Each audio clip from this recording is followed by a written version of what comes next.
नमस्कार, welcome to अर्थनीती. मी गजानन बस्के. कंबाईनच्या विद्यार्थ्यांसाठी एक पुढचा रोड मॅप म्हणजे आता आपण जूनमध्ये आहोत. जून ते डिसेंबरपर्यंत नेमकं काय केलं पाहिजे. बरेच विद्यार्थी द्विधा मनस्थितीमध्ये आहेत. काही विद्यार्थ्यांचा स्कोअर क्लिअर कट सांगता येत नाही, बाउंड्रीवर आहे किंवा फारच कमी आहे. मग त्यांनी काय निर्णय घ्यायचा. त्यातही आत्ता आयोगाच्या कुठल्याही पुढच्या एक्झामबाबतचं क्लिअरिटी नाही आहे, नोटिफिकेशन नाही, नथिंग, काहीच नाही आहे. तर मग आता जूनपासून ते ऑनवर्ड्स पुढं थेट डायरेक्टली डिसेंबरपर्यंत काहीच चित्र स्पष्ट नसल्यामुळे विद्यार्थ्यांना नेमकं काय करायचं आहे, प्री करायची का मेन्स करायची, या सगळ्याबाबत जे कन्फ्युजन आहे ते आपण या व्हिडिओमध्ये दूर करू. ठीक आहे. बघा, इथं आता असे विद्यार्थी आपण दोन गट विचारात घेऊया. एक म्हणजे ग्रुप बीचा स्कोर फार चांगला आहे. बरं, त्यांच्यासाठी पण खूपच वेळ आहे ना, म्हणजे डायरेक्टली ती मेन्स मुख्य परीक्षा कधी आहे, थेट डिसेंबरमध्ये. पण तोपर्यंत काय करायचं. आणि दुसरा वर्ग असा आहे की ज्यांचा स्कोर बाउंड्रीवर किंवा फार कमी आहे, त्यांना माहिती आता रिझल्ट येत नाही, तर मग त्यांच्या पुढं तर काहीच नाही. म्हणजे यांच्या ते पुढं ज्यांचा स्कोर चांगला आहे, मेन्स आहे ते डिसेंबरमध्ये टेंटेटिव्ह डेट दिलेली आहे आणि ते होती तिथं, त्याचा आपण अभ्यास करू शकतो. पण ज्यांचा आता स्कोर नाहीच आहे त्यांच्या पुढं एकतर आपण ग्रुप सीची ॲड म्हणतोय, ती नाही आहे, त्याची एक्झामची डेट ती डिक्लेअर नाही. सरळ सेवा MPSC मार्फत होणार आहे, त्याच्याबाबतचं अजून काही पिक्चर क्लिअर नाही, किंवा एक्झाम पॅटर्न कसा असणार आहे, सिलेबस काय असणार आहे, त्याची एक्झाम 1 होणार आहे की 2 होणार आहे, पण ती कधी होणार आहे, नथिंग, काहीच क्लॅरिटी नाही आहे. त्यामुळे मग हा ड्युरेशन आपण असाच वेस्ट करायचा का आयोगाच्या नोटिफिकेशनची वाट बघण्यासाठी. किंवा आता आयोगाने 1 महिन्याने क्लॅरिटी देईल, 2 महिन्यानं देईल, मग 2 महिने आपण काय करायचं, या सगळ्या गोष्टींचं उत्तर तुम्हाला या व्हिडिओमध्ये मिळेल. ठीक आहे. सो जून ते डिसेंबर. बऱ्याच विद्यार्थ्यांची ही डिमांड होती मला की सर आता पुढचा रोडमॅप हा आम्हाला आत्ता जर मिळाला तर म्हणजे आयोगाच्या काही गोष्टी गृहीत धरून आपण ते करू. कारण साहजिक आहे, काही गोष्टी आता आयोग आपण जर 22 ऑक्टोबर नोव्हेंबर पकडलं तर एखादा महिना पुढे जाऊ शकतो, मागे येऊ शकतो, पण नियर अबाउट असं होऊ शकतं. सगळं टेंटेटिव्ह आहे, कारण शेवटी आयोगाचे जे काही डिसिजन असतील ते फायनल तुम्हाला आयोगाने डिक्लेअर केल्यावरच कळेल. पण तोपर्यंत आपल्याला अंदाज बांधून हा ड्युरेशन चांगला इफेक्टिव्हली वापरायचा आहे. त्यासाठी आपण रोडमॅप तयार करू. चला, जे विद्यार्थी असं म्हणतायत की सर एवढा मोठा कालावधी आहे, डायरेक्ट जूनपासून डिसेंबरपर्यंत, आत्तापासून आम्ही कशाला काय करायचं, आणि मग आयोगाने काही क्लिअरच दिलं नाही तर आम्हाला काय. तर काही गोष्टी तरी क्लिअर आहेत ना. मला सांगा, history, geography, polity, economics, science, म्हणजे हे जे सब्जेक्ट आहेत ते आयोग सगळे काढून घेणार का डायरेक्टली, आणि नव्याने दुसरे सब्जेक्ट आणणार आहे का. म्हणजे जे काही बदल होणार आहे अशा विद्यार्थ्यांना वाटतं, किंवा सर मग प्री होणार आहे का मेन्स, का एकच आहे का अजून सिलेबस बदलेल, काही जरी असेल, काय थोडंफार वेटेज कमी होईल, थोडाफार चेंजेस होईल. GSला जे सगळे सब्जेक्ट आहेत ते असणार आहेत का नाही मला सांगा. बस एवढी क्लिअरिटी जर असेल तर आपल्याला ते करावंच लागणार आहे. त्यामुळे ज्याला असं वाटतं की सर खूपच वेळ आहे माझ्याकडे, बघा आता द बिगेस्ट मिस्टेक तुमची काय असणार आहे की we make in life is believing we have time. ज्याला असं वाटतं की सर खूपच टाईम आहे, निवांत असं झोपून राहा, त्यांनी फक्त पुढचे काही मिनिटं लेक्चर्स बघा म्हणजे तुमची झोप उडेल. हा जो निवांतपणा आहे ना तो बघा. आता या इकडं काय, सध्या पुढे कुठलीच एक्झाम नाही आहे, आणि जरी असली तर थेट डिसेंबरमध्ये ती मेन्सची. त्याच्यानंतर कुठलाही टाइम टेबल अजून प्रॉपर आयोगाने दिलेलं नाही आहे. त्याच्यानंतर ॲडव्हर्टाईज नाही, नोटिफिकेशन नाही आहे. So there is no any clarity regarding exam date, regarding syllabus, structure, whatever, सगळंच एकदम अंधार आहे. आणि आपल्याकडे काय झालं मग आता, याच्यामुळे टाईमच टाईम आहे. जसं इथं निवांत आहे म्हणा सर, काय आता काहीच नाही, आयोगाचं जेव्हा येईल तेव्हा बघू, जागा होईल म्हणू आपण, आणि मग आम्ही अभ्यासाला लागू म्हणा. ठीक आहे. सो असा इथं एक माइंडसेट दिसतो. आणि म्हणून मग आता आपला प्रवास हा जूनपासून ते आपल्याला कुठपर्यंत सुरू करायचा आहे, डिसेंबरपर्यंत. या इकडं आता माझं असं म्हणणं आहे, ठीक आहे, सध्या आत्ता काहीच नाही आहे. बरं, 8 दिवसांनी, 15 दिवसांनी, बरं माझं म्हणणं 1 महिन्यानी, बरं अजून पुढे ढकलू 2 महिन्यांनी, काहीतरी क्लिअरिटी येईल का नाही कशाबाबत तरी. मग जर जेव्हा आयोगाची क्लिअरिटी येईल, काय ॲडव्हर्टाईजमेंट येईल, शेड्यूल येईल, तेव्हा तुम्ही तयार आहात का. आत्ता काही नाही, आपण निवांत बसलोत, पण जेव्हा नोटिफिकेशन येईल, डेट येईल, ॲडव्हर्टाईज येईल, सगळं. So are you ready for prelim exam, किंवा जी काही सरळ सेवेची एक्झाम असेल, वॉट एव्हर, त्याच्यासाठी तुम्ही तयार असणार आहात का. आणि जर याचं उत्तर मग आपण म्हणू की नाही सर आम्ही जेव्हा येईल तेव्हा सुरू करू, तेव्हा आता बघा काय काय प्रॉब्लेम येऊ शकतात. तुम्हाला असं वाटतं की सर माझ्याकडे भरपूर वेळ आहे, पण जेव्हा नोटिफिकेशन येतं तेव्हा तुमच्यासाठी करण्यासाठी काय काय असतं. भले प्रीला लँग्वेज नसेल, पण प्रीला एवढे सगळे सब्जेक्ट आहेत. मग तुम्ही हिस्ट्री, जिओग्राफी, पॉलिटी, इको, मग काय करणार. त्यात आत्ताच्या एक्झामचा अनुभव बघता काय होणार आहे, काहीतरी एखादा सब्जेक्ट प्रचंड अवघड येणार आहे, किंवा 2 सब्जेक्ट असे आउट ऑफ सोर्स विचारले जाणार आहेत, तर काय करणार तुम्ही. मग बाकीच्या विषयांचं काय, म्हणजे 7 सब्जेक्ट तुम्हाला करायचे आहेत. बरं ठीक आहे, आता नुसते 7 सब्जेक्ट करून चालत नाही, कारण हे फक्त प्री आणि काही मेन्सला कॉमन आहेत. पण मग जर तुम्ही असं गृहीत धरलात की मला पोस्ट मिळवायची, म्हणजे प्री पास होणार आहेत, मग मेन्सला गेल्यानंतर इंग्लिश मराठीचं काय. जेव्हा प्री देऊन मेन्सला याल तेव्हाच इंग्लिश मराठी करणार का, आणि तेवढ्या कमी वेळेत इंग्लिश आणि मराठीचा अभ्यास करून तुम्ही पास होणार का. म्हणजेच काय तर एकंदरीत आत्ताचा जो ड्युरेशन आहे हा भला मोठा आपल्याकडे, कुठून इथपासून तर इथपर्यंतचा. आता तुम्हाला काहीतरी बॅलन्स ठेवून काय करावं लागणार आहे, काही प्रमाणात लँग्वेजेस सुद्धा सुरू करावं लागणार आहे. इंग्लिश आणि मराठी दोन्हीपैकी एक सुरू करा, चालू ठेवा. त्यासोबत GS पण ठेवा. म्हणजेच प्री प्लस मेन्स याचा असा काही कॉमन पार्ट आहे आणि जो की मेन्सच्याच अँगलने डेप्थनी जर तुम्ही केलात तर तुम्हाला पुढे आउटपुट मिळेल. म्हणजे ज्याला असं वाटतं ना की सर माझ्याकडे खूप टाईम आहे, निवांत आहे मी, ही डायग्राम असं, तर त्याच्यासाठी हे बघायचं काय काय करायचं तुम्हाला. ऑलमोस्ट किती हे 7, 8, 9 सब्जेक्ट आहेत, नॉट अ जोक, 9 सब्जेक्ट. आता जरा झोप उडाली का, जरा रिलॅक्सचा जो काही मूड होता तो थोडा टेन्शनमध्ये आला का? मग तुम्हाला सर आता हे काय म्हणजे भीती दाखवताय का तुम्ही? ह्याला रिॲलिटी दाखवणं म्हणायचं, भीती दाखवणं म्हणायचं नाही. आणि जर भीती वाटत असेल तर वाटलीही पाहिजे, टेन्शन आलं असेल तर यायलाच पाहिजे. रिलॅक्स राहून तुम्ही पोस्ट नाही मिळू शकत, कारण हा एवढा प्रचंड मोठा आवाका आहे. हा कधी दिसतो? वेळ गेल्यानंतर की सर खरंच खूप करण्यासारखं आहे आणि उरकतच नाही, अभ्यास कितीही केला तरी खूप झेपतच नाही. मग आपण शॉर्ट करत जातो, मग शॉर्ट नोट्स, मग हे पुस्तक नको, मग ते, मग असं, आणि तसं करून रिझल्टच येत नाही. विचार करा, आत्तापासून एवढा सगळा आवाका आपल्याला कव्हर करायचा आहे आणि एवढ्यावर नाही, अजून पुढे चला. त्यातला एक सब्जेक्ट घ्या, कुठलाही एक सब्जेक्ट. त्या एका सब्जेक्टबद्दल काय करावं लागेल तुम्हाला? प्रॉपर सिलेबस, कुठले टॉपिक आहेत, प्रीला कुठले, मेन्सला कुठले, त्या सब्जेक्टबद्दलचे प्रॉपर POQ करायचे. त्याच्यानंतर प्रॉपर रीडिंग, एखाद्या बुकमधून, कुठल्या सोर्समधून, अंडरस्टँडिंग हा सगळा पार्ट करायचा, स्टडी करायचा, प्रॉपर नोट्स वगैरे, त्याचं रिव्हिजन करायचं आहे. त्याच्यानंतर टेस्ट सिरीज, त्याची MCQ प्रॅक्टिस करायची तुम्हाला खूप मोठ्या प्रमाणात. आणि मग परत अजून सेकंड रिव्हिजन, थर्ड रिव्हिजन. जेवढं रिव्हिजन जास्त तेवढं परफेक्शन जास्त, जेवढं परफेक्शन ॲक्युरेसी जास्त तेवढा स्कोर जास्त, आणि मग रिझल्ट येतो. म्हणजे एका सब्जेक्टबद्दल तुम्हाला एवढे पॉईंट करायचे आहेत आणि हे असे एवढे सब्जेक्ट आहेत. म्हणजे प्रत्येक सब्जेक्टची POQ, त्याचा अभ्यास, त्याचे सोर्सेस, त्याचे MCQ किंवा टेस्ट सिरीजचे प्रॅक्टिस आणि त्याचे 1 किंवा 2 रिव्हिजन, मिनिमम 2 रिव्हिजन तर झालेच पाहिजेत ना. आता विचार करा, वी हॅव मोर टाईम. म्हणजे काय? रिलॅक्स सर, काहीच नाही पुढे, अजून भरपूर वेळ आहे परीक्षेला. वेळ भरपूर आहे आणि करण्यासारखं पण भरपूर आहे, सिलेबस पण भरपूर आहे, कंटेंट पण भरपूर आहे. आणि एवढं सगळं जर केलं तरच मार्कसुद्धा भरपूर येतील आणि मग रिझल्ट येईल. नाही तर सगळं अर्धवट आणि तेच चक्र. व्हिडिओचा आत्ता जस्ट सुरुवातीचा पार्ट जरी बघितला तरीही असं जागं झाल्यासारखं वाटतंय का? अजून तर बाकी बरं सरप्राईज बाकी तुम्हाला. त्यामुळे शेवटपर्यंत बघा. इथंपर्यंत लक्षात आलं मी काय सांगितलं ते? रिलॅक्समेंट मूडमध्ये जर तुम्ही असाल तर जागे व्हा. पुढे चला, आता या इकडं. आता बघा, ज्यावेळेला आपण रिलॅक्स असतो, काहीच टेन्शन नाही, म्हणजे लगेच एका महिन्यात परीक्षा नाही किंवा 2 महिन्यात परीक्षा नाही, काय येणार आहे पुढं, वेळ भरपूर आहे. म्हणजेच काय तर नो टाईम लिमिट सध्या आपल्याला, नो एक्झाम प्रेशर, आणि स्वतःला आपल्या अभ्यासाच्या म्हणजे विषयाच्या डेप्थनुसार स्वतःला वेळ घेता येतो. ह्यामुळे प्लस पॉईंट काय बघा, ज्याला असं वाटतं की सर काही नाही, एकदम डलनेस आहे, सगळे कोणी अभ्यास करत नाही, लायब्ररीत कोणी नाही, अरे मग तू कर ना. मग हे चांगली गोष्ट. उलट जर कोणी करत नसेल तर तू अभ्यास केला तर तुला त्याचा पुढे फायदा होईल आणि मग तुलाच पोस्ट मिळेल, ते बाकीचे बसतील तसेच. म्हणजे ह्या रिलॅक्स टाईममध्ये तुम्ही काय करू शकता? खूप चांगल्या पद्धतीने इफेक्टिव्हली अभ्यास करू शकता. जे अंडरस्टँडिंग, ग्रास्पिंग करायचं आहे ते शांततेत जास्त चांगलं होतं. मला सांगा, मी जर तुम्हाला म्हणलं आता 2 महिन्यात परीक्षा आहे, प्रेशर वाढलं का? लगेच टेन्शन वाढलं का? आणि पळापळ होती का? मग त्या पळापळीमध्ये प्रॉपर अंडरस्टँडिंग, ग्रास्पिंग होते का? होत नाही. म्हणजे रीडिंग जी चांगली डेप्थनी व्हायला पाहिजे ती होत नाही. कन्सेप्च्युअल क्लॅरिटी, अंडरस्टँडिंग होत नाही. कधी? जेव्हा टाईम प्रेशर असेल तर, परीक्षा एकदमच तोंडावर आली असेल तर. आणि आत्ता एकदम परीक्षा तोंडावर नाही, अजिबात टाईम प्रेशर नाही आहे तुम्हाला. No time limit, no exam pressure, म्हणजेच take your own time for any subject. तुम्हाला असं वाटतं की मला इकॉनॉमिक्स जड जातं तर मी 15 दिवस नाही, मी 20 दिवस देऊ शकतो. यस, द्या, आता आहे वेळ.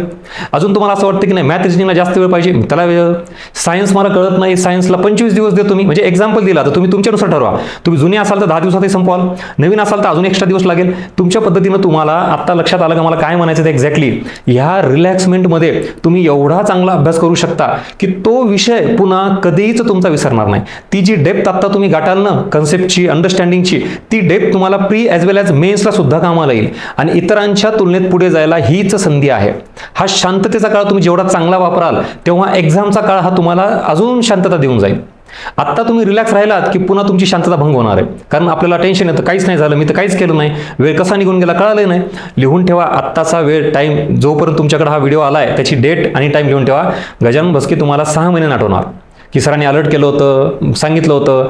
वेळ कसा गेला कळत सुद्धा नाही. बघता बघता आयोगाचं नोटिफिकेशन येतं, एक्झाम डेट येते, प्री एकदम तोंडावर येऊन जाते आणि मग पळापळ सगळी. त्यामुळे आत्ता मी जागा करतोय, अलर्ट करतोय तुम्हाला. ह्या सगळ्या रिलॅक्स टाईमचा पॉझिटिव्हली फायदा घ्या.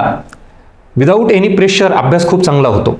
डीपमध्ये जातो आणि फ्रेश माइंडमध्ये असल्यामुळे काय होतं, लक्षात जास्त राहतं. एक्झॅक्टली झाला ना फायदा. मग याचा अर्थ तुम्ही फार चांगल्या पद्धतीने अभ्यास केला की नक्कीच परीक्षेमध्ये चांगल्या पद्धतीनं आठवतं. हा झाला एक पॉईंट. नेक्स्ट, आता प्रॉब्लेम काय होतो बघा.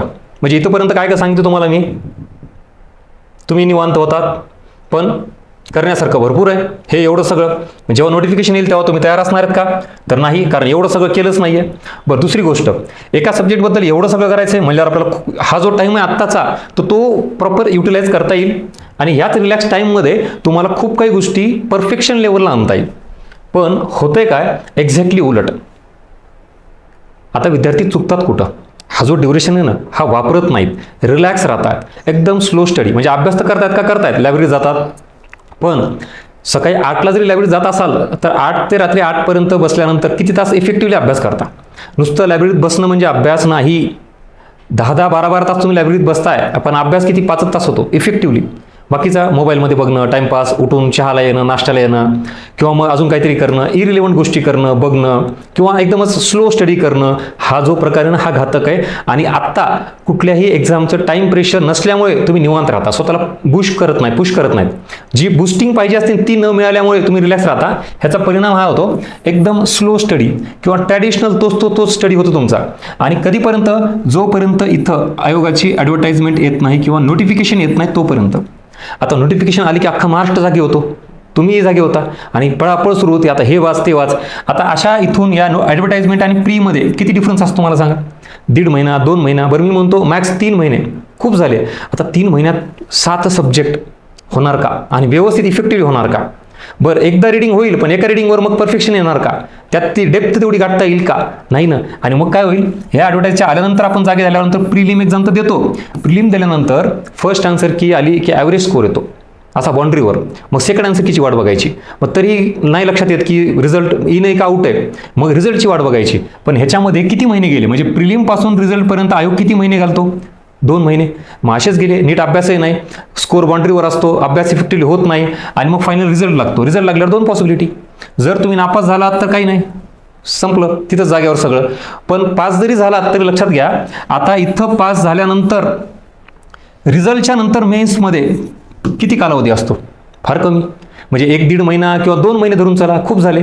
बरं, आत्ताचाच कालावधी हा फार मोठा आहे, पण पुन्हा तसा असणार आहे का, प्रत्येक वेळेला एवढा कालावधी भेटेल का. बघा ना, मागच्या प्री आणि मेन्समधला मला कालावधी तुम्ही स्वतः शोधून काढा आणि मग सांगा स्वतःला. एवढ्या कमी कालावधीमध्ये रिझल्ट लागल्यानंतर तुम्हाला कळालं की मी पास आहे, अशा ह्याच्यात तुम्ही मेन्स देणार म्हणल्यावर मेन्सला GS पण करायचं, लँग्वेज पण करायचं, इंग्लिश मराठी सगळं कसं शक्य. बरं, मग करू आपण पळापळ करून, सगळं घाईगडबड करून अशा अर्धवट अभ्यासावर तुम्ही मेन्स देणार आणि मग मेन्सचा रिझल्ट ऑब्व्हियसली काय येणार, फेल. कितीतरी विद्यार्थी अरे खूप ताकदीनं अभ्यास करून मेन्स देतात, त्यांचा स्कोर जास्त असेल. आपण असा पळापळ करून रिझल्ट लागल्यानंतर जागा होऊन तुम्ही मेन्स दिल्यानंतर रिझल्ट येईल का बरं. आणि मग काय होईल, इथं फेलर. आता काही विद्यार्थी प्रिलिमलाच फेल झालेत, काही विद्यार्थी मेन्स देऊन फेल झालेत, पण शेवटी परत त्यांना काय करावं लागणार, दोघांनाही पुढची प्री द्यावं लागणार आहे. आणि मग हा फेलर विद्यार्थी आणि हा फेलर विद्यार्थी आता परत निवांत राहतो, जी की आत्ताची स्टेज आहे. या इकडं मी तुम्हाला परत प्रेझेंटमध्ये आणतो. यस, हिअर वी आर, इथं आहोत आपण. Yes or no. आता काही जणांचे मेन्सचे रिझल्ट गेले असतील, काही जणांचे प्रीचे रिझल्ट गेले असतील. आता दोघंही जे मी त्या डायग्राममध्ये सांगितलेले काय बघतायत इकडं, आता डिसेंबरमध्ये कोणाची मेन्स असेल किंवा आता पुढची प्री कदाचित ऑक्टोबर नोव्हेंबरमध्ये असेल, माहीत नाही. मग तोपर्यंत काय, शांत. मग हा प्रवास जो इथून सुरू झाला तो तुम्हाला या डायग्राममध्ये इथं आणतो, हे इथं. Yes, slow study. Yes or no. आता तुम्ही लायब्ररीत जाता पण इफेक्टिव्हली अभ्यास करत नाही. तुमचं सगळं लक्ष एक तर त्या कट ऑफवर असतं, फर्स्ट आन्सर की सेकंड आन्सर कीवर असतं, किंवा रिझल्टवर असतो, किंवा मग जागा वाढल्या का कमी झाल्या याच्यावर असतं. म्हणजे ह्या सगळ्या गोष्टीवर लक्ष असतं, फक्त अभ्यासावर लक्ष नसतं. Yes or no. मी जे सांगतोय ते रिलेट होतोय का, आवर्जून तुमचे फीडबॅक मेन्शन करा आणि हा कंटेंट आवडत असेल तर लाईक करा. मी परत नेहमी का सांगतो, आपल्याला विद्यार्थी म्हणून कुठे चुकतात हे जोपर्यंत फाइंड आउट करत नाही तोपर्यंत रिझल्ट येत नाही. आणि ह्या सगळ्या चुका कदाचित, म्हणजे मी असा एकमेव प्लॅटफॉर्म असेल की तुम्हाला चांगलं वाटो वाईट वाटो doesn't matter, this is reality, हे तुमच्यापर्यंत पोहोचली पाहिजे. म्हणजेच हा जो ड्युरेशन आहे ना, आता तुम्ही एवढं निवांत आहात की इतर सगळ्या गोष्टीवर तुमचा एक्सपर्ट अभ्यास झालेला असतो, पण मेन सिलेबसचा जो काही आहे तोच बाजूला राहतो घटक, आणि आपण असंच पुढे जातो. ह्याच्यामध्ये आता बघा, तुम्ही जे शांत बसलात सगळे, कशाची वाट बघताय? ग्रुप सी बद्दल आयोगाचं काही येईल का? डेट, नोटिफिकेशन, जागा किती आहेत, सरळ सेवा MPSC मार्फत होणार आहे, मग ते कधी येणार आहे, काय येणार आहे, सगळं त्यांचा रिसर्च चालू आहे. म्हणजे आयोगाचे सदस्य जेवढे त्याच्यावर काम करत असतील तेवढे विद्यार्थी म्हणून काम करतायत, कुठून तरी इनपुट काढतायत ते. बरं, एक्झाम होणारच आहे. बरं, त्याचं स्ट्रक्चर अजून क्लिअर नाही, पण बेसिक तर फिक्स आहे का नाही मला सांगा ना. History, geography, polity, economics, current science हे सगळंच्या सगळंच गायब करणारा नवीन सब्जेक्ट आणणार असं काही आहे का? नाही आहे. सो मग किमान त्याचं वेटेज कमी होईल, थोडाफार चेंजेस होईल, ॲटलिस्ट बेसिक लेवलला तरी आपण करूयात. पण इंग्लिश मराठी जाणार आहे का? मॅथ रिजनिंग जाणार आहे का? मग जर ऑलमोस्ट आपल्याला काहीतरी माहितीच आहे तर तेवढं तरी किमान करा, नोटिफिकेशनची वाट बघत बसू नका. आणि आता ह्याच्यातून ह्या सगळ्या काय म्हणतो आपण चक्रातून, ज्याला अपयशाचं चक्र म्हणतो, परत अडकायचं असेल तर तुम्ही आता हे जे चाललंय ना स्टडी, हे ॲडव्हर्टाईजपर्यंत शांत बसा. ह्याच्यामुळे काय होईल, शांत बसल्यावर जेव्हा ॲडव्हर्टाईज येईल, नोटिफिकेशन येईल, तेव्हा अख्खं महाराष्ट्र जागा झालेला असतो, तेव्हा तुम्ही जागा व्हाल. तेव्हा पुन्हा पळापळ गडबड होऊन प्रिलिम द्याल, अर्धवट अभ्यासावर प्रिलिम ॲव्हरेज स्कोर येतो, ॲव्हरेज स्कोर आला की रिझल्ट एकतर फेल येतो, आणि जरी पास आला तरी परत तुम्ही मेन्सला तयार नसता. असं झालंय का तुमच्यापैकी? किती जुने विद्यार्थी आहेत ज्यांनी मेन्स तर खूप दिल्यात, पण कधी प्रीचा रिझल्ट लागल्यानंतर कळालं की मी मेन्सला आहे, आणि मग पळापळ करून इंग्लिश, मराठी, GS करायचं आणि मेन्स द्यायची, मग परत मेन्स फेल. बरं, आता तुम्हाला असे विद्यार्थी असतील की ज्यांनी लिटरली 10-10, 12-12 मेन्स दिल्यात. हो, सगळे मिळून PSI, STI किंवा अजून कुठल्या कंबाईनच्या, ग्रुप बीच्या, ग्रुप सीच्या किंवा राज्यसेवेच्या कुठल्याही मेन्स घ्या, अशा सगळ्या मेन्स मिळून जर त्यांच्या 10-12 झाल्या असतील, ह्याचा अर्थ ते याच टाईपमध्ये, म्हणजे मेन्स तर खूप देत आहेत, पण मग एक काळ असा असतो की जो आपल्याला इफेक्टिव्हली वापरायचा असतो तो वापरत नाहीत, त्यामुळं तो ट्रॅप परत कंटिन्यू होतो. ठीक आहे, हे तुम्हाला इथं मला सांगायचं आहे. नेक्स्ट, ह्याच्यामुळे होतं काय, तुमचा हा असला अभ्यास नुसता सतत प्री मेन्स, अलीपुरची प्री कर टार्गेट, अलीपुरची मेन्स कर टार्गेट, आणि प्री मेन्स काहीच नसेल, बस निवांत, आणि मग पुन्हा अजून नोटिफिकेशन आलं मग कर अभ्यास. हे अशा सगळ्या गोंधळामुळे काय होतं माहिती आहे का, तुमचा प्रॉपर अभ्यासच होत नाही. तुमचा स्टडी किंवा तुमचं रिव्हिजन हे एकदम सुपरफिशियल असतं, एकदम कमी असतं, म्हणजे ॲव्हरेज स्कोर देणार असतो, कट ऑफच्या तिथं नियर अबाउट. त्याचा परिणाम काय होतं, परीक्षेमध्ये जे काय आयोगाचे ऑप्शन्स असतात ते कन्फ्युजनमध्ये जातात. तुमच्यापैकी किती विद्यार्थ्यांचा अभ्यास खूप चांगला आहे, परीक्षेमध्ये गेल्यानंतर 4 ऑप्शनपैकी 2 ऑप्शन इलिमिनेट होतात, पण 2 मध्ये कन्फ्युजन असतं. का? कारण सुपरफिशियल स्टडी, पळापळ सगळी, ही प्री, ती प्री, ही मेन्स, परत ही झाली की परत प्री, हे सगळं असं परफेक्ट किंवा व्यवस्थित असं काही नसतं. त्याच्यामुळे अभ्यास कमी, कन्फ्युजन जास्त, आणि परीक्षेमध्ये ॲक्युरसी कमी. म्हणजे कितीतरी प्रश्न तुम्हाला यायला पाहिजे होते पण येत नाही, चुकतात बिकॉज ऑफ कन्फ्युजन आणि ॲक्युरसी कमी.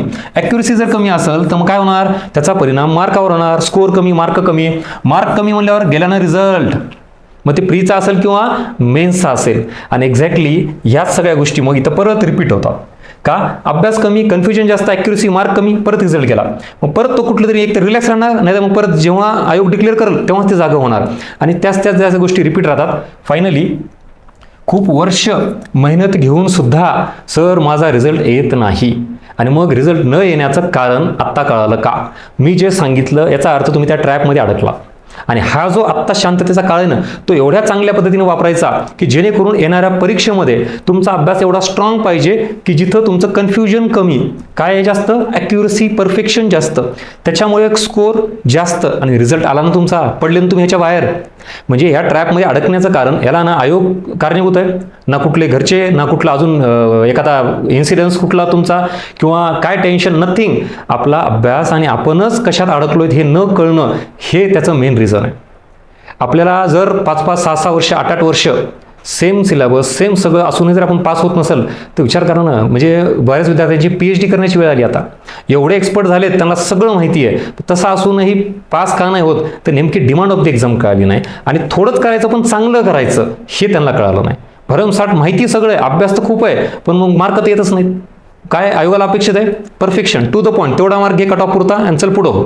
सो हा सगळा प्रॉब्लेम आहे. आता पुढे जाऊ, ह्याच्यामध्ये कंटिन्युअस फेलर, जे आता तुम्हाला सांगत होतो, मग सतत, मग अपयश, मग कोणी प्रीजमध्ये नापास होतोय, काही वर्ष झालं ते प्रीज निघत नाहीये, काही जण प्री देत आहेत, मेन्सला अडकत आहेत, परत प्री देत आहेत, व्हॉट एव्हर जे काय असेल ते काय झालं, मग बऱ्याच विद्यार्थ्यांच्या आयुष्यामध्ये कंटिन्युअस फेलर येतं. ह्याच्यामुळे आता हळूहळू प्रेशर बिल्ड होतं. 1 वर्ष झालं, 2 वर्ष झालं, 3 वर्ष झालं, अरे रिझल्टच नाही आहे, फायनल पोस्ट नाही आहे, टेन्शन प्रेशर वाढणार ना, त्यात एज फॅक्टर आला, फॅमिली प्रेशर आलं, मुलींना तर जास्त असतं आणि मग एका लेवलपर्यंत सगळे घरचेही सपोर्ट करतात, सगळं करतात, पुन्हा सपोर्ट बंद होतो. फायनान्शियली असू द्यात, मोरल सपोर्ट असू द्यात, पुन्हा कोणीच करत नाहीत. मग परत विद्यार्थी एकटा पडायला लागतो. मग आपल्याला असं वाटतं की नाही, घरच्यांनी साथ सोडली किंवा समाज हे करतोय ते करतोय, मित्र नाही. अरे पण मग आता एका लेवलपर्यंत आपण ते ज्या वेळेला सपोर्ट करतो तेव्हा नीट अभ्यास केला नाही किंवा आपल्या चुका आपल्याला कळाल्या नाहीत आणि लवकर बाहेर पडायला पाहिजे होतं. जर 6, 7, 8 वर्ष लागत असतील, त्यात काही जेन्युइन कारणाने काही वर्ष गेली असतील, मान्य आहे, हेल्थ इश्यू असेल, काही जेन्युइन फॅमिली प्रॉब्लेम असेल किंवा एक्झाम ने अशा जेन्युइन कारणाने 1-2 अटेम्प्ट गेले असतील, नो इश्यू. पण मग बाकीच्या अटेम्प्ट, बाकीच्या वर्षांचं काय? त्याला तर आपणच नक्की जबाबदार असू का नाही? म्हणजे काहीतरी रिस्पॉन्सिबिलिटी आपल्याला घ्यावं लागेल. आणि म्हणून मग आता काय होतं, या सगळ्या कंटिन्युअस फेलरमुळे एज फॅक्टर असेल, फॅमिली प्रेशर असेल, हे वाढून मग विद्यार्थी एकटा पडायला लागतो, निगेटिव्हिटी, डिप्रेशन हे वाढायला लागतं आणि याचा परिणाम या निगेटिव्हिटी, डिप्रेशनचा परत तुमच्या परफॉर्मर्सवर होतो, परीक्षेतील परफॉर्मन्स. मग आता तुम्ही जी काही पुढची प्री द्याल किंवा मेन्स द्याल, ह्या अंडर प्रेशरमध्ये देणार तुम्ही म्हणल्यानंतर परफॉर्मन्स डेफिनेटली कमी असणार. म्हणजेच तुम्हाला तिथं केलेला अभ्यास सुद्धा आठवणार नाही, टेन्शनमध्ये घाबरट होतो किंवा टेन्शन वाढतं किंवा काय होईल आता ह्या वर्षी मला पोस्ट काढायचं, हे प्रेशर तुम्हाला मागे ओढतं. आणि जर एवढं परफॉर्मन्स तुमचं म्हणजे अंडर प्रेशर असेल तर स्कोर येणार का बरं? अभ्यास असूनही भीतीमुळे काही प्रश्न चुकतील तुमचे, टेन्शनमुळे, आणि त्याच्यामुळे पुन्हा स्कोर डाऊन आणि पुन्हा फेलर, मग पुन्हा तेच कंटिन्युअस फेलर, परत टेन्शन. हे सुद्धा एक मोठं चक्र आहे. मी काय म्हणतो हे कळतंय का? विशेषतः जुन्यांना भावना पोहोचत असतील. आणि नवीन विद्यार्थ्यांनी हे समजून घ्या, तुमच्या आयुष्यात पुन्हा घडू शकतं. गजानन भस्के तुम्हाला डेफिनेटली आठवणार पुन्हा. आता जे सगळं सांगतोय हे भलेही नवीन विद्यार्थ्यांना रिलेट होत नसेल, पण भविष्यात तुमच्याही आयुष्यात असं होऊ शकतं. जुन्या विद्यार्थ्यांनी आत्तापर्यंत ज्या गोष्टी केल्यात त्या पुन्हा करू नका. नवीन विद्यार्थ्यांनी सुरुवातच चांगली करा, जेणेकरून आपल्याला 5-6 वर्ष 8 वर्ष लागणार नाहीत. आणि हा सगळा प्रकार आहे परत फिरून इकडे येतो, जी ही सायकल सांगितली ती, आणि जो सुरुवातीला ड्युरेशन सांगितला तो कुठं होतो, या इकडं. आता त्याला असं वाटतं ना, सर जून ते डिसेंबर खूप निवांत प्रवास आहे, आता जरा वास्तव रिॲलिटी कळाली का, की ॲक्च्युली खरंच वेळ नाही आहे आणि करण्यासारखं आपल्याकडं भरपूर आहे. म्हणजे जे निवांत टाईम होता ना, तर भलेही आयोगाची काही क्लिअरिटी नसेल, पण एवढे सब्जेक्ट आहेत आपल्याला करायला, त्याच्यामध्ये हे एवढा सगळा पार्ट आला. परत रिलॅक्समेंट असल्यामुळे अभ्यास फार चांगला होऊ शकतो. त्याच्यानंतर मोस्ट इम्पॉर्टंट हा सगळा ट्रॅप आत्ताच बघितला आपण, रिझल्ट नाही हे इथं. आता मात्र इकडे या, प्रॉब्लेम काय तुमच्या समोर आणलाय. आता लास्ट कन्क्लुजन, सर मग नेमकं काय करायचंय? सर आता एकदा आम्हाला प्रॉब्लेम काय फाइंड आउट करून दिल्यानंतर आता तुम्ही कन्क्लुजन सांगा, असं बऱ्याच जण विद्यार्थ्यांचं असेल म्हणणं. तर या इकडे लक्ष द्या. आता प्रॉब्लेम काय क्लिअर झाला, ही झाली एक बाजू. परत इथपर्यंत ज्या विद्यार्थ्यांना खराच कंटेंट आवडला, आवर्जून तुमचे फीडबॅक मेन्शन करा, लाईक करा आणि आपलं यूट्यूब चॅनल सबस्क्राईब करा. कारण वेगवेगळ्या स्वरूपामध्ये जे तुमचे ॲक्च्युअल प्रॉब्लेम आहेत, जी रिॲलिटी समोर यायला पाहिजे होती, ती शक्यतो फार कमी येते. आणि मग आपल्या या यूट्यूबच्या टेलिग्राम किंवा कुठल्याही मार्फत मी तुमच्यापर्यंत पोहोचत असतो. त्यामुळे आवर्जून लाईक, शेअर, सबस्क्राईब करत चला आणि जास्तीत जास्त आपल्या फ्रेंड सर्कलमध्ये शेअर करा. मी नेहमी म्हणतो तुम्हाला, नको तो कंटेंट, नको तो रील आपण शेअर करतो, चांगला कंटेंट पोहोचू द्या. ॲक्च्युअल काय प्रॉब्लेम आहे ते सगळ्यांपर्यंत पोहोचू द्या, जेणेकरून सुधारणा होईल. ठीक आहे. सो आता पुढचा पार्ट असा आहे सोल्युशनचा. जूनपासून ते डिसेंबरपर्यंत 7 महिन्यात ऑलमोस्ट नियर अबाउट, तरी 6 महिने धरू, इफेक्टिव्हली 6 महिने. त्याच्यामध्ये मी 2 गट करतो. हा पहिला गट ज्यांनी आत्ता कंबाईनची ग्रुप बी मेन्स दिली आहे आणि ज्यांचा प्री दिली आहे आणि ज्यांचा स्कोर चांगला आहे, पण त्यांची मेन्स कधी डिसेंबरमध्ये आहे. तर माझं असं म्हणणं आहे, त्यांनी बाबा काही करू नका. कारण आता तुम्ही म्हणजे तुमचा म्हणतो आपण तोंडचा घास आहे ते खाली टाकून देऊ नका. तुम्हाला मेन्सलाच करायला भरपूर आहे, 2 लँग्वेज, इंग्लिश, मराठी आणि GS सगळं. बरं, तुमचा प्लस पॉईंट काय माहिती का? तुम्ही जी आता भले खूप लांब आहे डिसेंबरमध्ये, सर मग आम्ही इतके दिवस फक्त मेन्सच करू का? अरे मेन्समध्येच करण्यासारखं खूप आहे. आणि मेन्स झाल्यानंतर काय मिळणार तुम्हाला? Directly post. विचार करा, आयुष्य बदलणार आहे. म्हणजे तुमचा सगळा हा प्रवास, हा सगळा संघर्ष डायरेक्ट थांबणार आहे, संपणार आहे. आणि जे काही तुमचे आईवडील, घरचे सगळे जे स्वप्न बघणार ते पूर्ण होणार आहे. का? कारण तुमचा स्कोर चांगला आहे आणि आता तुमच्यासमोर मेन्सची डेट पण दिलेली आहे आणि वेळ भरपूर दिला आयोगाने. फार लकी आहात तुम्ही, एवढा चान्स, एवढी संधी कोणालाच नाही. त्यामुळे ज्यांनी ग्रुप बी दिली आणि ज्याचा स्कोर चांगला आहे, ही संधी गमावू नका. फार सुवर्ण संधी आहे. त्यांनी तुटून पडा, फक्त आणि फक्त मेन्स करा, कारण खूप मोठा आवाज आहे. आणि इथं आता प्रीसारखं नाही, सर मी मिनिमम एवढे मार्क घेतले, कट ऑफ पास झालो की मी मेन्सला जाईल. इथं तुम्हाला जेवढे जास्त मार्क घ्याल तेवढं तुम्हाला चांगलं आहे, कारण पोस्ट आहे डायरेक्टली. मग माझं तर म्हणणं, तुम्ही नुसतं पास होण्याचा काय विचार करताय? कारण महाराष्ट्रात पूर्ण टॉप 5 मध्ये आलं पाहिजे, रँकमध्ये नाव आलं पाहिजे. संधी आहे तुम्हाला मोठी. आणि शंकेच्या पलीकडे जाऊन, म्हणजे डाऊटच नसला पाहिजे, शुअर एवढे मार्क घ्यायचे, लँग्वेजमध्ये पण GS मध्ये शुअर शॉर्ट पोस्ट आहे. संपलं ना, स्ट्रगल संपलं जागेवर तुमचं. त्यामुळे ही ग्रुप बीची प्रिलिम ज्याचा स्कोर चांगला आहे, मेन्स करण्याची मोठी संधी आहे. चला, हा क्राऊड गेला, ज्याला आपण जुना म्हणू किंवा ज्यांचा स्कोर चांगला आहे त्यांनी काय करायचं तर फक्त मेन्स करायची आहे. आता या बाकीचा क्राऊड असा आहे की ह्या प्रिलिममध्ये स्कोर खूपच डाऊन आहे सर, रिझल्ट येत नाही, तर मग व्हॉट नेक्स्ट? कारण ना कुठची क्लिअरिटी आहे, ना कुठली डेट आहे, ना काहीच नाही. तर त्यांनी बघा, ग्रुप सीची एक्झाम येणार आहे का नाही मला सांगा, आणि तुम्ही MPSC कंटिन्यू करणार आहेत का नाही हा एकदा प्रश्न विचारा. जर ह्याचं उत्तर असं असेल की नाही सर मला MPSC कंटिन्यू करायची, तर मग आता एक्झाम मला सांगा सप्टेंबरमध्ये होईल किंवा ऑक्टोबरमध्ये होईल. बरं, माझं म्हणणं ठीक आहे नोव्हेंबरमध्ये होईल, ठीक आहे टेंटेटिव्ह, कारण आयोगाचं काही क्लिअर नाही. पण होणार आहे का नाही? का असं आहे की डायरेक्टली आता काय डायरेक्ट पुढच्या 27मध्ये कधीतरी जून जुलैमध्ये होईल, म्हणजे 1-1.5 वर्षानंतर एक्झाम होणार आहे का? अरे 4 महिने किंवा 5 महिने, किती ड्युरेशन माहीत नाही, हा पण फार कमी आहे. म्हणजे डेफिनेटली ग्रुप सी एक्झाम होणार आहे, फक्त आता आपल्याला पुढं 3 महिन्यांनी होणार आहे का 4 महिन्यांनी का 5 महिन्यांनी हे माहीत नाही. पहिली गोष्ट. सरळ सेवा सुद्धा आता MPSCकडे आली म्हणल्यावर ह्याचं सुद्धा आता तुम्हाला सर स्ट्रक्चरच क्लिअर नाही. मी आत्ताच सांगितलं ह्याचं बेसिक स्ट्रक्चर तरी आहे का नाही. बरं, ह्याची एक एक्झाम होणार आहे का 2? Don't know. म्हणजे प्री का मेन्स का फक्त एकच होणार आहे? बरं, एक असू द्या किंवा 2 असू द्यात, ह्याच्यामध्ये इंग्लिश मराठी असणार आहे का? येस. मॅथ रिजनिंग असणार आहे का? डेफिनेटली. त्यासोबत GS असणार आहे का? तर बिलकुल. आता GSचं वेटेज फक्त थोडंफार 19-20 होईल, म्हणजे history, geography, polity, economics, current science काय कमी मार्काला येईल, काय येईल किंवा व्हॉट एव्हर जे काय असेल, पण असणार आहेच. मग जर एवढी क्लिअरिटी जरी आपल्याला असेल तर आता आयोग परीक्षा कधी घेईल हे आयोगाचा अधिकार आहे, पण ती परीक्षा ज्या वेळेला आयोग घेईल तेव्हा आपण तयार असणार आहेत का? ह्या प्रश्नाचं उत्तर तुमच्याकडे आहे का? नाही म्हणू सर, मग आता आम्ही आयोगाची वाट बघणार. आयोगाने भरमसाठ इकडे जागा काढल्या, खूप मोठी संधी आहे, पण अभ्यासच नाही. आता बोला, मग परीक्षा तर देणार आणि नापास होणार.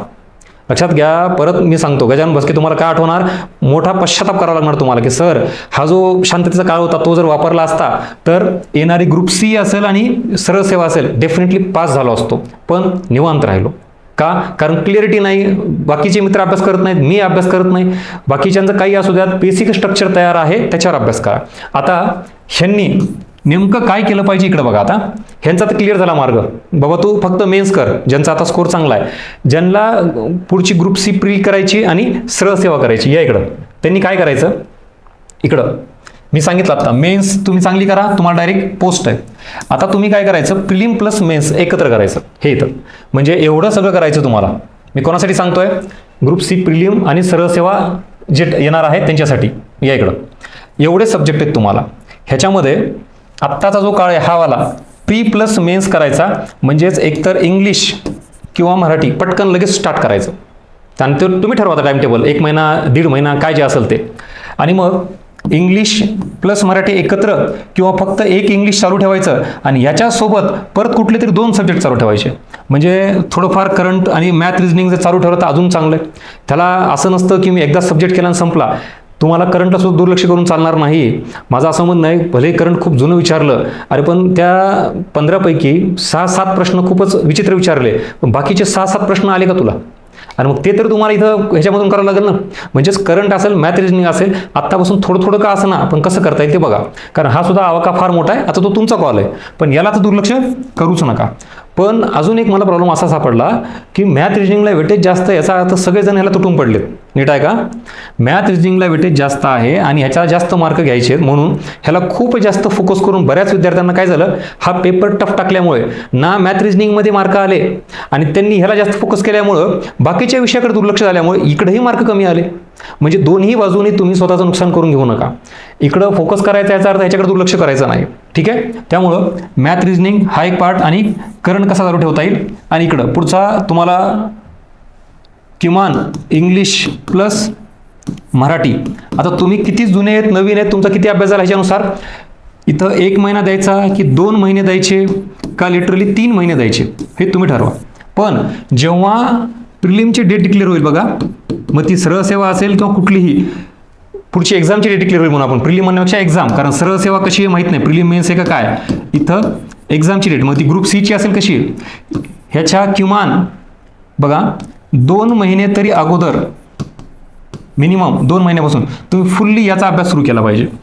मग ह्याच्या अगोदर तुमचा इंग्लिश मराठी, कारण इथून पुढे लँग्वेज काही कामाची नाही. जर त्याच्यात आयोगाने प्रीला लँग्वेज घेतली नसेल तर म्हणजे फक्त GSवर फोकस केलं पाहिजे. आता असं नको व्हायला की तुम्ही मेन्ससाठी तयार आहेत. बघा आता म्हणजे तुम्ही लँग्वेज खूप चांगलं केलं आहे आणि GS वीक ठेवलं आहे आणि ग्रुप सीची जर प्री आली तर प्रीज नाही निघाली तर प्रॉब्लेम सगळ्याच बाजूने येऊ शकतो, नुसतं इंग्लिश मराठी नाही. म्हणून तर म्हणलं मी बॅलन्स ठेवा. हे इथं शब्द बघा, हे काय आहे, हे इथं हे प्रिलिम प्लस मेन्स.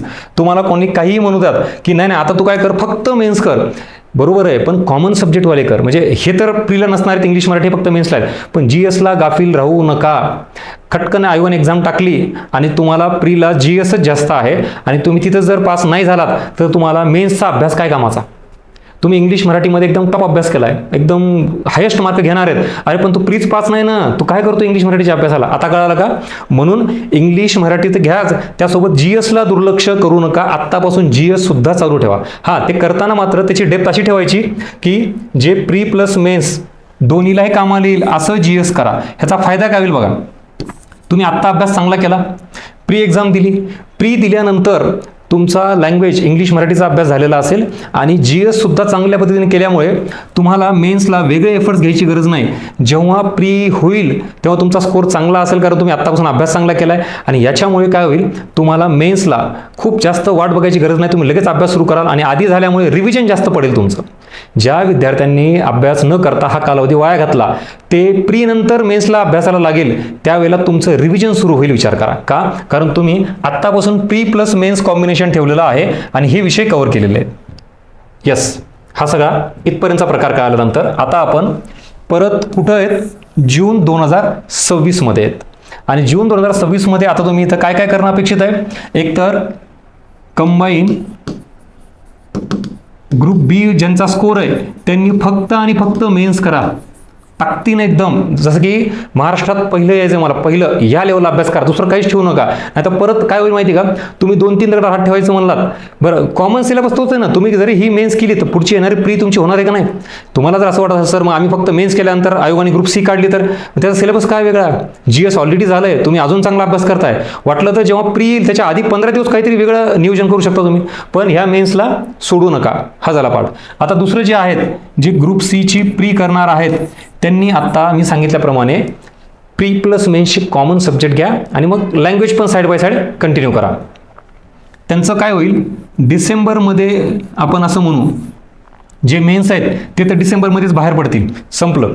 पण ऑक्टोबर, नोव्हेंबर किंवा डिसेंबरच्या आसपास जर प्री झाली तर प्री नंतर हा जो उरलेला काळ आहे ह्यांची परत कधी होईल, 2027 मध्ये मेन्स होणार आहे, बरोबर ना. आता तुमची ऑक्टोबर किंवा नोव्हेंबर किंवा डिसेंबर माहीत नाही कधी प्री होईल, ती प्री झाल्यानंतर परत तुम्हाला 2-3 महिने भेटतील. सो हा जो 2-3 महिन्याचा कालावधी आहे इथलचा, हा तुम्हाला परत मेन्सला रिव्हिजनसाठी कालावधी मिळेल आणि इथं तुमची कुठेतरी मेन्स होईल नियर अबाउट आणि फायनली 2027ला तुम्ही मेन्स देऊन पोस्ट मिळून बाहेर पडाल, जर हे सगळा शेड्यूल नीट फॉलो केला तर.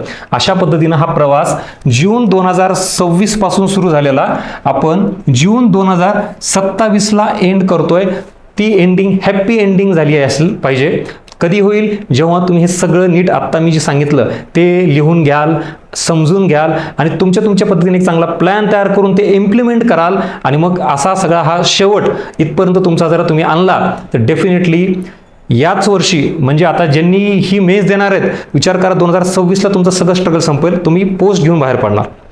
जे प्री देणार आहेत ग्रुप सीची त्यांना सुद्धा संधी आहे की पुढच्या जूनपर्यंत डेफिनेटली प्री झालेली असेल, मेन्स झालेली असेल, रिझल्ट लागून तुमचा रिझल्ट हा पोस्ट म्हणजेच नाव अधिकारी म्हणून लागलेला असेल इथपर्यंत, जर तुम्ही सगळं व्यवस्थित केलात तर. आणि असा हा सगळा प्रकार बघा. आता आत्ताच्या रिलॅक्स टाईमचा वापर एवढ्या चांगल्या पद्धतीनं केला जे मी तुम्हाला आधीही सांगितलं तर डेफिनेटली तुम्हाला हा 27/2000 जूनचा रिझल्ट देणारा ठरेल. नाही तर या इकडं यस काय असेल, नाही सर निवांत टाईम आहे आणि निवांत टाईम असल्यामुळे तुम्हाला या ट्रॅपमध्ये अडकण्याचा इथं मोठा धोका निर्माण होतो आणि हा ट्रॅप बाहेर तुम्हाला पडू देत नाही आणि वारंवार वर्ष निघून जातात. अशाच पद्धतीनं इतके वर्ष गेलेत, आता मात्र जाऊ देऊ नका. हा व्हिडिओ बघून किमान थोडंफार तरी जाग आली का आणि लक्षात आलं का तुम्ही कुठं आहात. ज्याला असं वाटतं ना की सर खूप टाईम आहे इथं, पण जेव्हा आयोगाची काही नोटिफिकेशन येईल, डेट येईल तेव्हा तुम्ही तयार आहात का, आणि तयार असायला एवढ्या सगळ्या गोष्टी आहेत, pre plus mains, language, GS सगळा प्रकार, आणि याच गोष्टी तुम्हाला अलर्ट करण्यासाठी इथपर्यंत हा प्रवास जून ते डिसेंबरचा सांगितला आणि डिसेंबरच्या पुढच्या जूनपर्यंत 2027चा सांगितला. This is all about complete road map for combine exams. मग ती प्री असेल, मेन्स असेल, न्यू स्टुडंट असतील, जुने स्टुडंट असतील, दोघांसाठीही. आता प्री देणारे किंवा मेन्स देणारे सगळ्यांसाठी हा प्लॅन तुम्हाला तुमच्या पद्धतीने तुम्ही मोल्ड करू शकता. मी जस्ट बेसिक सगळ्यांना एकत्र कन्सिडर करून हा बनवलेला आहे. कसा वाटला हा व्हिडिओ, हा कंटेंट, परत नक्की लाईक करा आणि तुमचे फीडबॅक मेन्शन करा. यूट्यूब चॅनलला सबस्क्राईब करा. अशाच पद्धतीनं वेगवेगळे इनपुट्स मी तुमच्यापर्यंत देत राहील. कारण हा आत्ता जो शांततेचा काळ आहे ना, लक्षात घ्या, तुम्ही इतर काही गोष्टी बघत बसणार, रिलॅक्स राहणार का, कारण परीक्षाच नाही, काही नाही, या सगळ्या गोष्टींचा पुन्हा पश्चाताप करून आयुष्यात हा वेळ पुन्हा ही सगळी वेळ कालावधी परत येत नसतो आणि आयुष्यातले वर्षानुवर्ष गेलेले पुन्हा वापस आणता येत नाहीत. मग आपलेच मित्र मैत्रिणी या कालावधीचा चांगला वापर करून जर पोस्ट मिळवली त्यांनी, तर आपण मागे राहून ते पुढे जातात. आणि जग, लक्षात घ्या, कधीही अपयशी व्यक्तीला, म्हणजे तो किती प्रामाणिक असू द्या आणि किती एफर्ट्स घेऊ द्यात, अपयशी व्यक्तीला महत्त्व देत नाही. यश ज्याला मिळालं, सक्सेस, मग तो कसंही मिळू द्यात आणि तो व्यक्ती कसाही असू द्यात, जग त्याला सॅल्यूट करतं आणि त्याला महत्त्व असतं. मग आपल्याला प्रश्न याचा नाही की जग आपल्याला काय म्हणतं, पण एका लिमिटपर्यंत त्याचा विचारही करावा लागतो. पुन्हा आपल्याला असं म्हणलं की घरचे पण सपोर्ट करत नाहीत किंवा कोणीच, साहजिक आहे ना.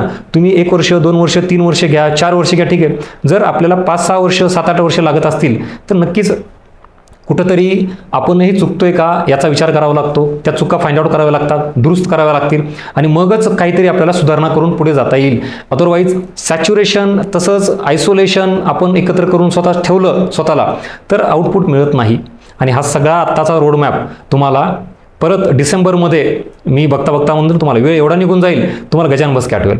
कारण आत्तापर्यंत खूप वर्ष झालं बघितलं तुम्ही, खूप वर्ष, म्हणजे ह्या फील्डमध्ये, सदाशिव पेठमध्ये खूप जुने विद्यार्थी आहेत. त्यांनाही रिलेट होत असेल की आपल्याला अशा खूप गोष्टी ऐकण्यात आल्या होत्या, सांगणारे भरपूर आहेत, पण इम्प्लिमेंट होत नाही किंवा तो सिरियसनेस येत नाही. आणि तुम्हाला कोणीतरी बूस्ट केलं पाहिजे, मोटिवेट केलं पाहिजे. हे किती, एकदा ठीक आहे, दोनदा ठीक आहे, अरे सतत रोज कोण तुम्हाला बूस्ट करत बसणार आहे, मोटिवेट करत बसणार आहे? तुम्हाला मोटिवेशननं हा जो इथलचा रोडमॅप आहे ना, हाच देईल. म्हणजे करण्यासारखं काय काय बघा ना, एवढे सब्जेक्ट आहे, ह्याच्याने तुम्हाला जाग आली पाहिजे, झोप उडाली पाहिजे तुमची. आणि हे सगळं इकडं बघता ह्याच्यातही परत बघा, हे कंटिन्युअस फेलर किती भयानक असतं, tension, age factor, negativity, depression. Actually ह्याच्याने जाग आली पाहिजे तुम्हाला. त्याच्यानंतर परत हा ड्युरेशन आणि येणाऱ्या ह्या सगळ्या परीक्षा, इथं जे दिसतं ना आता, इथं प्रश्नचिन्ह आहे, कारण ना डेट आहे ना काहीच नाही, इथं पण प्रश्नचिन्ह आहे. याच प्रश्नचिन्हाच्या जागी खटकन आत्ता काही दिवसांनी, काही महिन्यांनी डेट येतील आणि परीक्षा होऊन पण जातील. म्हणजे हा प्रवास परत तुम्हाला मी इकडं आणतो बघा. हां, याच्यामध्ये जून 2026ला मी तुम्हाला सांगतोय, असाच वेळ निघून जाणार आहे. तुम्ही काही करा नका करू, डिसेंबर येणार आहे बघता, डिसेंबर नंतर परत पुढे सरकणार आहे आणि बघता 27 येणार आहे. पुढचं 1 वर्ष गेलेलं असेल, आपल्याला कळणार सुद्धा नाही. आणि मग हातात काय उरतं, फक्त पश्चाताप. आणि मागे वळून बघितलं तर काय, एक्झाम पण झाल्या, बरं खूप व्हॅकन्सी आल्या का, खूप व्हॅकन्सी पण आल्या, खूप मोठी अपॉर्च्युनिटी होती का, तर यस, पण त्या अपॉर्च्युनिटीमध्ये आपण सक्सेस मिळवलं का, नाही. आणि मग पुढची अपॉर्च्युनिटी कोणी बघितली, पुढचं काय, कधी फ्री होणार आहे, काय होणार आहे, किती जागा येणार आहेत, आत्ताच क्लिअरिटी नाही तर पुढचं काय सांगितलेलं कोणी, कळालं? त्यामुळे हे भीषण वास्तव आहे, तुमच्या समोर यायला पाहिजे. ॲक्च्युली तुमच्यात जी निगेटिव्हिटी, डिप्रेशन, जे एकदम स्लगिश पण आलाय ना, ते यायलाच नाही पाहिजे मुळात. का, कारण आत्ताचं जे काही कालावधी बघतो ना, एवढी मोठी अपॉर्च्युनिटी ह्याच्या आधी कधी नव्हत्या. म्हणजे फर्स्ट टाइम असं झालं की ते बऱ्याच नवीन पदभरती आयोगाने MPSCने घेतल्यात. तलाठी परत MPSC मार्फत भरणार आहे. ग्रुप सीच्या पण जागा भरपूर आहेत. सरळ सेवेची मोठी अपॉर्च्युनिटी असताना तुम्ही रिलॅक्स राहूच कसं शकता, हा मोठा प्रॉब्लेम आहे. आणि आपल्याला ते म्हणतो ना, तहान लागली की वीर कोणत्याची सवय, तर तसं काही होत नसतं ते मग वर्कआउट. त्यामुळे आत्ताच संधी आहे, पटकन गायडन्स घ्या, भेटा, काय असेल तुमचे डाऊट ते येऊन इथं ऑफिसमध्ये या किंवा फोनवर विचारा, पण संधी सोडू नका. आणि तुमच्या पद्धतीनं, आता मी एक परत सांगतो, ब्लँक पेज घ्यायचं आणि तुम्ही कुठल्या एक्झामची तयारी करताय, ह्या मेन्सला आहेत येणाऱ्या डिसेंबरच्या, का मग आता डिसेंबरमध्ये येणारी सरळ सेवा आणि ग्रुप सीची प्रिलिम, म्हणजे डिसेंबरमध्ये म्हणजे ऑक्टोबर नोव्हेंबर जेव्हा तेव्हा येईल तेव्हा त्या एक्झामची तयारी करताय का कुठल्या, ह्याच्यानुसार तुमचा सेपरेट रोडमॅप बनवा. आणि तुम्ही एकदमच नवीन आहात का जुने आहात, आधी अभ्यास झालाय नाही झालाय, कुठले सब्जेक्ट स्ट्रॉंग आहेत, कुठले वीक आहेत, कसा अभ्यास करायचा, काही असू द्यात, एक रोडमॅप लिखित स्वरूपात, रिटर्न स्वरूपात तुमचा रिपोर्ट तयार करा. त्याच्याशिवाय पुढे जाऊ शकत नाही. उगाच ऐकायचं फक्त हेडफोन लावून, चांगलं भारी वाटायला सर मस्त, पण मग काय, काहीच नाही चाललंय पुढं तसं. रोडमॅप तयार करा, रिटर्नमध्ये त्याचा रिपोर्ट बनवा आणि त्याच्यानुसार इम्प्लिमेंट करा आणि स्वतःला चेक पॉईंट तयार करा. म्हणजे मी ठरवलंय पुढचं आता 1 महिना 1.5 महिना हा विषय करायचा, मग तो झालाय का? बरं 2 विषय करायचे होते, बरं त्यातला एक लँग्वेज घ्यायचा होता, एक GS घ्यायचा होता, बरं मॅथ रिजनिंग प्रॅक्टिस करायची होती, मग कुठपर्यंत आलंय? चेक पॉईंट राहायला पाहिजे ना तुम्हाला. 15 दिवसांनी, 1 महिन्यानी, 1.5 महिन्यानी स्वतःला सांगा. आणि तुम्ही हे जर असं करत करत करत पुढे गेलात ना, तर लिटरली तुम्ही 1-2 महिन्यांनी स्वतःला चेक करा आणि बघा तुम्हाला अजून कॉन्फिडन्स वाढेल. का? अरे मी सुरू केला होता अभ्यास आणि बघता बघता 1.5-2 महिने झाले आणि त्यात माझे हे विषय झाला, हा विषय झाला. कॉन्फिडन्स अजून वाढतो, अजून उत्साह वाढून काय होतं, अजून पुढचा अभ्यास करायला जाता. तोपर्यंत आयोगाचं नोटिफिकेशन येतं, डेट डिक्लेअर होती, जागा भर दिसायला लागतं भरमसाठ. मग काय वाटतं, अरे यस माझा अभ्यास पण झालाय, आता संधी चांगली आहे. त्यामुळे अजून पॉझिटिव्हिटी वाढते. लक्षात घ्या, पॉझिटिव्हिटी अट्रॅक्ट पॉझिटिव्हिटी. आणि त्याच्यामुळे काय होतं, अजून चांगला अभ्यास होतो, एफर्ट्स अजून वाढतात. आणि आता तुम्ही जर निवांत राहिलात काही की थोड्या दिवसांनी कळतं अरे माझा वेळ वाया गेला, मग पश्चाताप होतो आणि मग पुन्हा आयोगाची डेट डिक्लेअर होती, प्रेशर क्रिएट होतं, व्हॅकन्सी भरपूर दिसायला लागतात आणि पश्चाताप काय करतो मग, अरे मग मी उगाच टाइमपास केला. आणि मग त्या पश्चातापामुळे निगेटिव्हिटी यायला लागते आणि दडपण येतो आणि दडपण आलं की झालं मग परफॉर्मन्सवर परिणाम होतो. आता कळालं का? 2 चॉईस आहेत तुमच्याकडे. तुम्ही अभ्यास करत गेलात की ऑटोमॅटिकली पॉझिटिव्हिटी वाढून कॉन्फिडन्स वाढत जातो. तुम्ही आता निवांत राहिलात की सर काहीच नाही, निगेटिव्हिटी असं म्हणत निगेटिव्हिटी दूर करण्यासाठी एक बेस्ट सोल्युशन सांगू, कसला विचार न करता इमिजिएटली अभ्यास सुरू करा. आज अभ्यासचं टार्गेट ठेवा, आज काहीतरी मी वाचलं पाहिजे, सेम उद्या परवा एवढं जर करत गेलात ना, मागे 2 दिवसाचा जरी तुम्ही आढावा घेतलात, फक्त 2 दिवस, अरे काहीतरी झालंच ना, ते काहीतरी जरी झालं भले कमी असू द्यात. माझं म्हणणं तुम्ही 12 तास टार्गेट ठेवलं अभ्यासाचं, 10 तास झाले, बरं 8 तास अभ्यास झाला, पण 8 तास सुद्धा तुम्हाला काय करतं माहिती आहे का, पॉझिटिव्ह करतं. अरे काही न करण्यापेक्षा मी किमान 8 तास तरी अभ्यास केला. बरं तुम्ही सांगितलं होतं की सर मला 10 टॉपिक वाचायचे, 10 नाही 5च झालेत, 5 तरी झाले ना, कारण आता निवांत वेळ ना. काही न करण्यापेक्षा काहीतरी करा आणि हेच काहीतरी तुम्हाला काही दिवसांनी काय होणार माहिती आहे का, असं मागे वळून बघितलात की अरे एवढं केलं मी, अजून पॉझिटिव्हिटी देणार आहे. उत्तर मिळालं का, म्हणजे या लेक्चरच्या शेवटी सुरुवात कुठून करायची याचंही उत्तर मिळालं. आणि जर सुरुवात केली म्हणजे कधी बघा, 0 सुरुवात होती, 0, 1, 2, 3, 4, पण तुम्ही जर सुरुवातच नाही केली, नाही मला करायचंय नाही करायचं असं केलं तर होणारच नाही. पण सुरुवात केल्यानंतर तुम्ही असं करत करत करत कधी 10 पर्यंत जाल आणि कधी 100 पर्यंत जाल, तुम्हाला कळणार सुद्धा नाही. आणि मागे वळून बघितल्यानंतर मग भरपूर पुढे आल्याची फिलिंग येते. आणि मग बाकीचे विद्यार्थी ज्यांनी सुरुवातच केली नाही ते पश्चाताप करून परत निगेटिव्हचा डिप्रेशनचा शिकार होणार. तुम्ही मात्र काहीतरी केल्यामुळे अजून चांगला कॉन्फिडन्स वाढेल, डेफिनेटली श्युअरिटी वाढते की आता येणारी परीक्षा मी क्रॅक करतो कारण माझा अभ्यास झाला आहे. मग फेक मोटिवेशन घ्यायची गरज पडत नाही. आता बरेच विद्यार्थी बघा, ज्यांचा अभ्यास नाही जरा टंगमंगळ केली, टाइमपास केला की मग ते मोटिवेशनच्या मागे लागतात. नाही मग मला बूस्ट करणारं काहीतरी बघायचं वाचायचं, अरे पण ते फेक आहे. मग तू अभ्यासच नाही तर तू मोटिवेट होऊन करणार काय? मोटिवेशनला आपल्या आतून मोटिवेशन आलं पाहिजे आणि ते कधी येतं, जेव्हा अभ्यास केलेला असेल, प्रॉपर कॉन्फिडन्स असेल की मी अभ्यास केला आणि परीक्षेत रिफ्लेक्ट होणार आहे. ते मोटिवेशन कामाचे, बाकीचं मोटिवेशन नाही. सो इन एनीहाऊ आजपासून स्टार्ट करा, एकही दिवस वाया घालू नका, कारण तुम्हाला करण्यासाठी एवढं आहे, नॉट अ जोक. विचार करा, ज्याला वाटतं ना माझ्याकडे वेळ भरपूर आहे, अरे हिस्ट्री, जिओग्राफी, पॉलिटी, काय विषय आहेत, काय डेप्थ आहे त्याच्यात, किती वाचायला मटेरियल आहे, त्यात करंट कुठलं विचारायला लागलं, मॅथ रिजनिंगची प्रॅक्टिस किती लागते, बरं इंग्लिश मराठीचं काय करणार तू, बरं त्यातही एक विषय जर घेतला त्याचा सिलेबस, त्याची PYQ, त्याचं रिव्हिजन, त्याचे MCQ, त्याची टेस्ट सिरीज, म्हणजेच काय तर आपल्याला वाटतं ना की भरपूर वेळ आहे, अजिबात नाही, करण्यासारखं खूप आहे. सुरुवात आजपासून करा, आत्तापासून सुरुवात करा, म्हणजे कुठं हे कव्हर होईल. आणि हा रिलॅक्समेंट मोड आहे ना, हा सगळा ऑफ करा आणि कामाला लागा. म्हणजे बरोबर सगळं काय होईल, ज्या वेळेला तुम्ही इथे याल, हे चांगला अभ्यास करायला, आता मी ह्याला खोडतो, आता काय करतो, स्ट्रॉंग स्टडी करतो. स्ट्रॉंग स्टडी केल्यामुळे काय होईल, तुम्ही आत्तापासून अभ्यास केल्यामुळे अजून आयोगाचं ॲडव्हर्टाईज नोटिफिकेशन यायचं बाकी आहे. बघा आता हे चक्कर कसं ब्रेक होते बघा. आता तुम्ही तयारी केल्यामुळे ज्या वेळेला आयोगाचं नोटिफिकेशन येईल तेव्हा तुम्ही तयार असाल, काही विषय तुमचे झालेले असतील, तुमचा अभ्यासाला इथून अजून चांगला वेग मिळेल. वेग ॲडव्हर्टाईजपासून ते प्रिलिमपर्यंत, म्हणजे इथं केलेला अभ्यास प्लस इथं केलेला अभ्यास हा कम्प्लिशनचा झाला आणि ह्याच्या आधारावर तुम्ही प्री दिलात की डेफिनेटली स्कोअर ॲव्हरेज येत नाही, हाय स्कोअर येतो, चांगला स्कोअर येतो. चांगला स्कोअर आल्यामुळे फर्स्ट आन्सर कीलाच आपल्याला कळतं, अरे नाही मी इन आहे. म्हणजे तुम्ही सेकंड आन्सर की रिझल्टपर्यंत वाट बघत नाहीत, फर्स्ट आन्सर की पासूनच तुमचा अभ्यास चांगल्या पद्धतीनं सुरू करता. कुठला, मेन्सचा, कारण प्रिलिम दिली आणि मग आता रिझल्टपर्यंत तुम्ही हा जो ड्युरेशन आहे रिझल्ट लागेपर्यंतचा तो चांगला वापरला म्हणल्यानंतर डेफिनेटली तुम्हाला स्कोअर चांगला असल्यामुळे रिझल्ट काय येणार आहे, पास. तिथून पुढे तुमचं रिव्हिजन सुरू होईल आणि मग रिव्हिजनमुळे काय होतं, ॲक्युरसी वाढते, परफेक्शन वाढतं. परफेक्शन, ॲक्युरसी वाढली की स्कोअर वाढतो, स्कोअर वाढला की रिझल्ट तुमचा मेन्सचा, तुम्ही ज्यावेळेला मेन्स द्याल तेव्हा तुम्हाला डायरेक्टली काय मिळणार आहे, पोस्ट मिळणार आहे. संपलं, हे चक्र रिपीट होतच नाही, इथंच थांबलं. सक्सेस मिळालं तुम्हाला, आता सांगा शेवट गोड झाला का?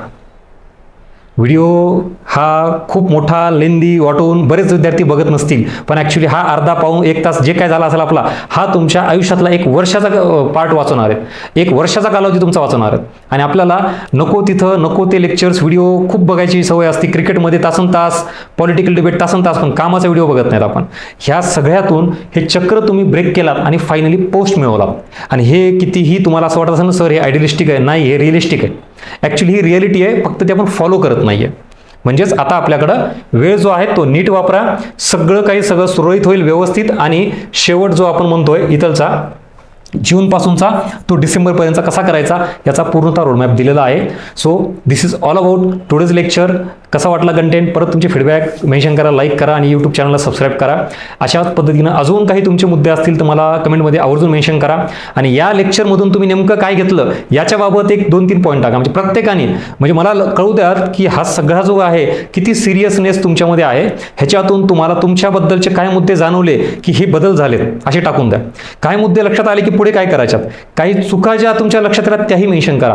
बिनधास्त बोलायला शिका, टाका, जेणेकरून लक्षात येईल की तुम्ही ह्या सगळ्यातून काय क्रक्स घेतला आणि काय तुमच्यापर्यंत पोहोचलंय. चलो, सो ऑल द बेस्ट. भेटूया येणाऱ्या पुढच्या एक्झामच्या मध्ये. आणि तेव्हा तुम्हाला नक्कीच प्री असेल, तुमची मेन्स असेल ती क्रॅक झालेली पाहिजे. आणि आवर्जून रिझल्ट आल्यानंतर ॲटलिस्ट भेटायला नाही आला त्याला पण फोन करून सांगा की यस सर हा पॅटर्न मी फॉलो केला, इथून अभ्यास सुरू केला, जेणेकरून मला या चक्रातून बाहेर पडता आलं. ठीक आहे, चलो, all the best. Thank you so much.